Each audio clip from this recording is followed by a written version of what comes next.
Okay, so we're going to be looking at persuasive devices today.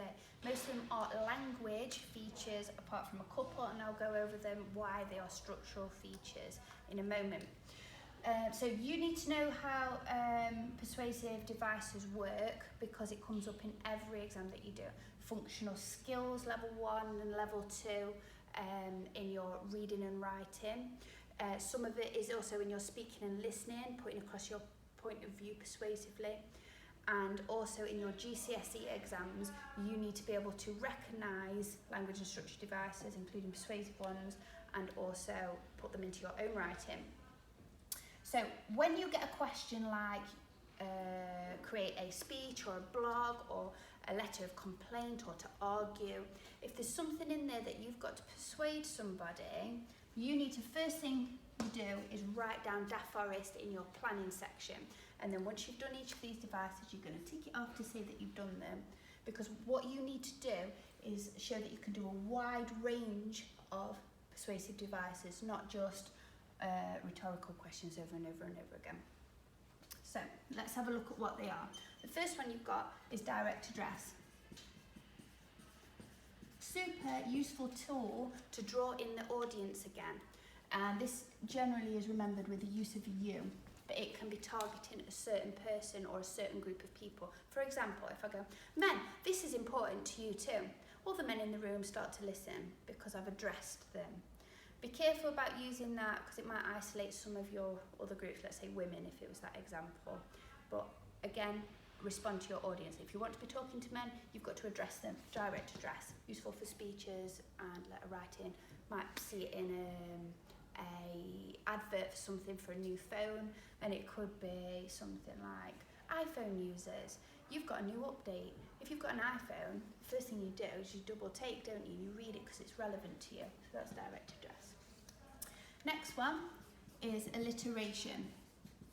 Now this is a use of the same letter at the beginning of each word, and you've got a repetition of this same letter. For example, Alice's ants ate apples.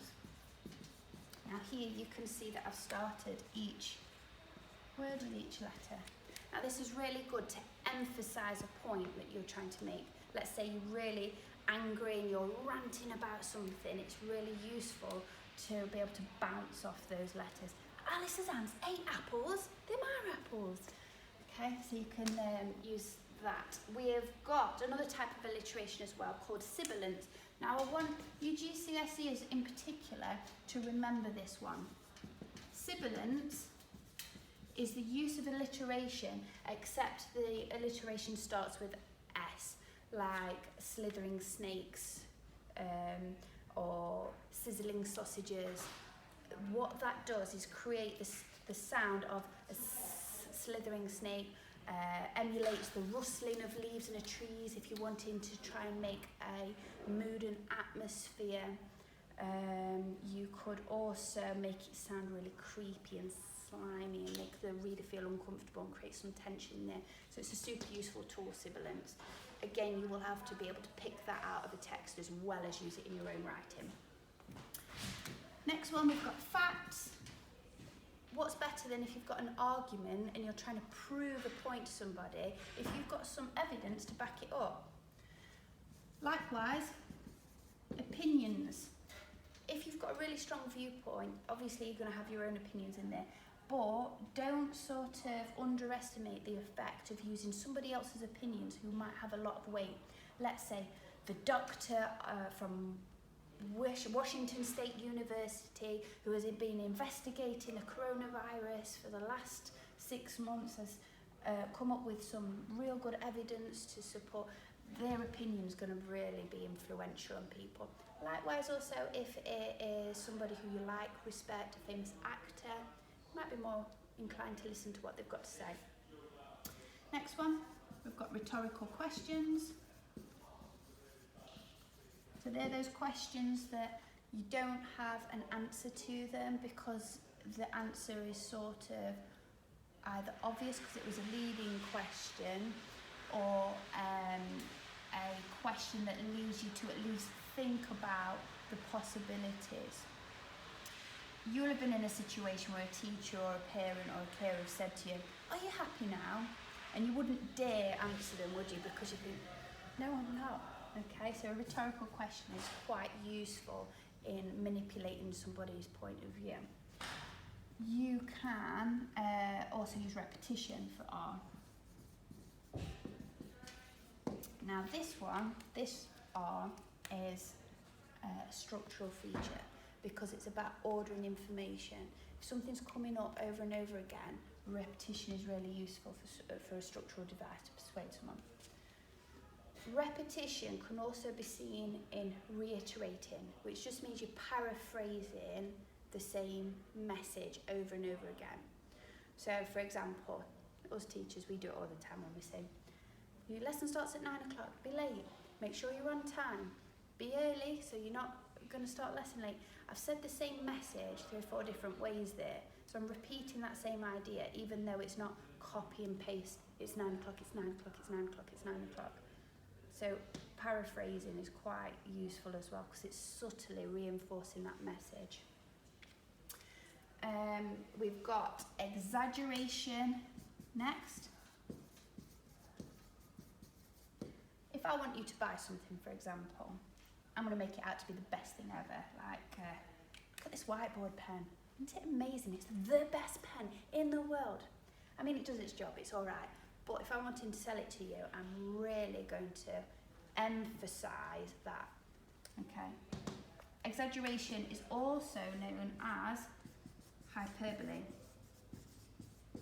So you GCSEers, when you're going to reference exaggeration, I'd like you to remember this one. This terminology here will access the high marks for you. Okay. So remember it as that. We have also got emotive language. Super technique here. Because of the impact that it has on the reader or audience if you're doing a speech. If you're going to play with somebody's heartstrings, make them feel guilty, guilt tripping them, or provoking them to feel bad in some way, or sorry for you, you're more likely to get something out of them. For example, if you buy this pen today, which is only £1, 90p out of that pound will go to save starving children in Africa. You'd then be like, I really feel like I should do that. Emotive language or guilt tripping, if you can remember it that way, is so useful. Next one we have got is statistics, which is a little bit like the facts, but statistics can be manipulated, so just bear that in mind. So if you've got any kinds of data anyway, it's about the pool of people that are used, or the numbers that you actually use to be able to produce that statistic. For example, 9 out of 10 students think I'm the best teacher in the world. I'm only going to ask the ones that I know would say that, really. Okay, so be careful with statistics because it is a little bit different to facts. Something to be mindful of if you are reading something that's trying to persuade you to do something. Remember that sometimes statistics are a little bit biased, one-sided opinion. You could use some similes in there as well if you like. So if I'm going to try and sell you my car, I might say it's like lightning. Yeah, so let's put similes down there. Last one then is a tricolon. Now you may or may not have heard of this so far, and it's the same as hyperbole in terms of it being the actual terminology you should be using for it. You might have heard of this as a rule of 3 or a triple, but aim to remember this tricolon, okay? An example would be, buy this pen, it's amazing, fantastic, it's brilliant. I've given you 3 examples of why you should buy it. It's quite punchy. So if you have a look at all of these then, in your exam, in your little plan, write down DAFOREST straight away. As soon as you know that purpose of text that you've got to be writing is persuasive, do that, because this is effectively the criteria that they're looking for. Can you influence the reader? Tick them off as you've used them. and then away you go. Okay.